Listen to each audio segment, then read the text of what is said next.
Shalom, saudara-saudari terkasih dalam Yesus Kristus.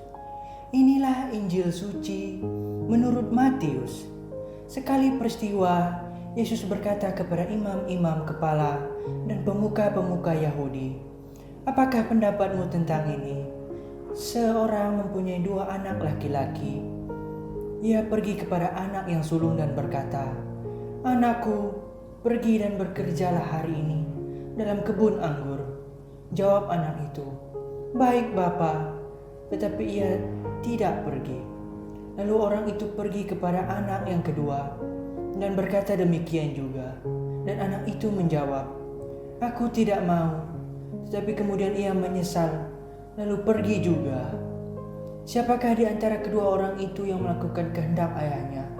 Jawab mereka, "Yang terakhir." Kata Yesus kepada mereka, "Aku berkata kepadamu, sesungguhnya pemungut-pemungut cukai dan perempuan-perempuan sundal akan mendahului kamu masuk ke dalam kerajaan Allah. Sebab Yohanes datang untuk menunjukkan jalan kebenaran kepadamu, dan kamu tidak percaya kepadanya. Tetapi pemungut-pemungut cukai dan perempuan-perempuan sundal percaya kepadanya. Dan meskipun kamu melihatnya, tetapi kemudian kamu tidak menyesal, dan kamu tidak juga percaya kepadanya." Demikian Injil suci hari ini. Bacaan Injil hari ini bukan untuk membandingkan 2 anak. Pertama mengatakan ya, tetapi tidak berbuat.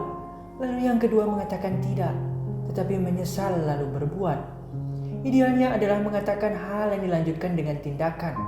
Makna dari perumpamaan ini adalah menyadarkan mereka yang bersikap Farisi dalam hidup ini, yang memberikan stempel kekal bahwa orang-orang berdosa seperti pelacur dan pemungut cukai tidak akan masuk surga. Bagi Yesus, keselamatan tidak menurut anggapan orang lain. Keselamatan adalah dialog Allah dengan manusia dan menuntut sebuah pertobatan yang nyata.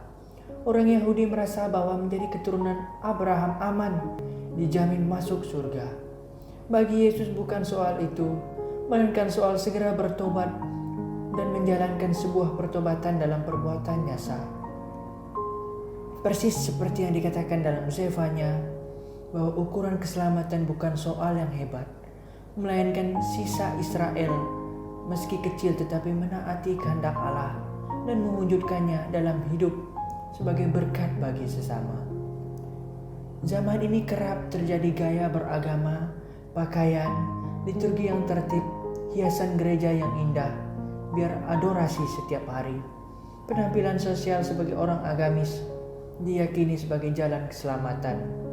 Belum, ukuran kesalehan seseorang itu adalah menghayati imannya dengan melakukan perbuatan kasih sehari-hari. Jangan sampai hidup agama membuat kita terasing dari kemanusiaan dan belas kasih Allah sendiri.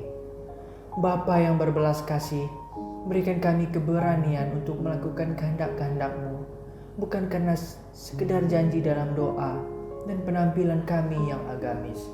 Amin. Demikian Injil suci hari ini. Tuhan Yesus memberkati.